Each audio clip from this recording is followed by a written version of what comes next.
what was like, let's say, a turning point for you through that social media journey? Since starting TreePotatoes, living the high of the million hits and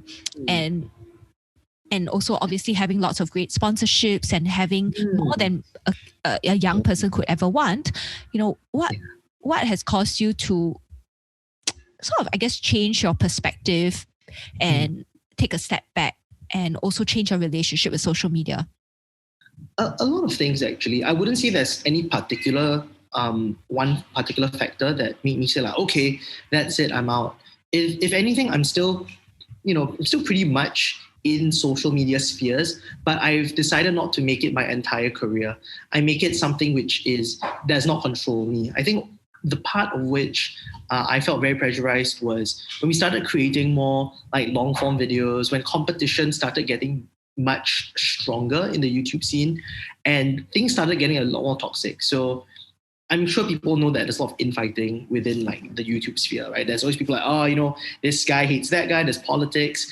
And I'm not a very political guy in terms of like, I'm very bad with confrontation. You're Elliot Lucas, nice guy, Marcell Tan. Come That's on. what everyone says. But it's just that I'm very scared of confrontation. Like, I don't like shouting and I don't like getting shouted at. Yeah, I'm that kind of like guy. Gotcha. So, when things started to get more intense and, competition was getting fiercer, right. It wasn't just getting fiercer in a good, like, competitive way where we're all trying to be like the best creatives, right? And I decided like all my friends and I, like Aaron, Janice and I think we started to get a lot more jaded with the scene. We didn't want to be a part of something where it was always thrown in with scandal. We were sometimes we even like surprised at our own decisions. It's like, oh, we have to do this because if not, we'll lose out.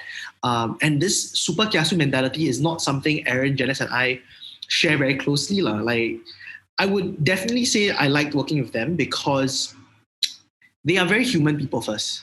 Like, if something feels bad, they would, not pressure anyone to do it. And when we all decided like, hey, I think this is bad for us, not just as friends, but in terms of career development, in terms of what we have become, I think it's time we just sit back, relax, and enjoy the times that we had. So the channel is still online. It's still on YouTube, but we leave it there as a monument to who we were, a way of like looking at it and go, your creative process. Yeah, we had some great times. Once in a while, I still watch some old videos just to see like, hey, that was me like 5 years ago. And it's just a wonderful thing. But I guess there was another factor involved with why I wanted to take a step back was because creatively, I felt like I wasn't really pushed as far as I would like to. Yeah. I started this new company, Start Something Studios, because I wanted to create games. I wanted to create interactive experiences which could reach out to people once again and tell like genuine stories.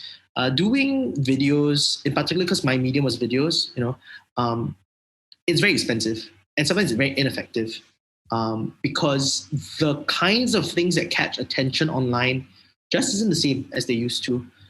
We're now bombarded, as you see, with like, all the creators. And to be very fair, a lot of the creators are very good. I truly enjoy some of the work local producers put out. But it just wasn't the space that I was comfortable playing with anymore. And as a result, I said, I want to do things which are more meaningful to me, not to the world. I need to create something which I can be proud of, not what people want from me. I guess that's the artist inside, right? Yeah. Sometimes that's like me and this podcast. It's like not sponsored, hashtag zero business plan, not trying to sell you an e-commerce plan. Yeah. But the sponsorships were great. I had a lot of fun having like being sponsored. People would just reach out and be like, hey, do you mind, we want to send you this thing. All we ask is that you share it on social media. I go like, wow, this is great. As a 23-year-old kid getting showered with like watches and money. And exactly. I feel you.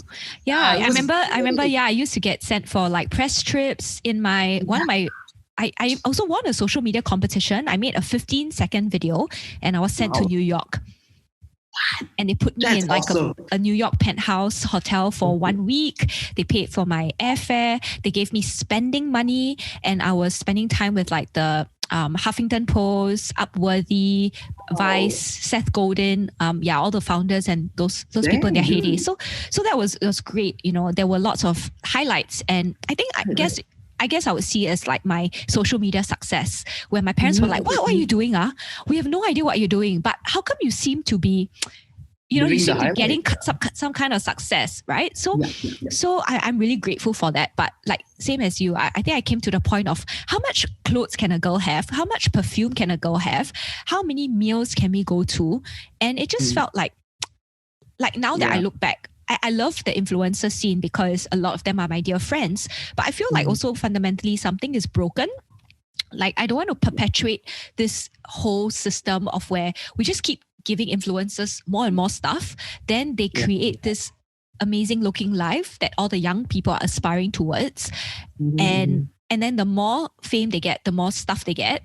And then the more the young people feel like that is what the dream is meant to be, and that's how they're meant to live their life. And then it's just kind of broken. Like I feel like social media needs to be more meaningful. I think content needs to be like have deeper engagement and be more meaningful and also help people to discover who they are and who they're becoming, rather than just all about like accumulating stuff, because that's the life, the dream life that people aspire towards, I think that's something I started endorsing, or rather I was pressured into endorsing things which I actually did not believe in, and that was a big thing as well. It was like, hey, we'll pay you this amount of money to say that you like this thing. And I was like, I hate this thing. I don't believe in this thing. And I don't want to take money to say and tell people who, a lot of them are they're my dear friends, right?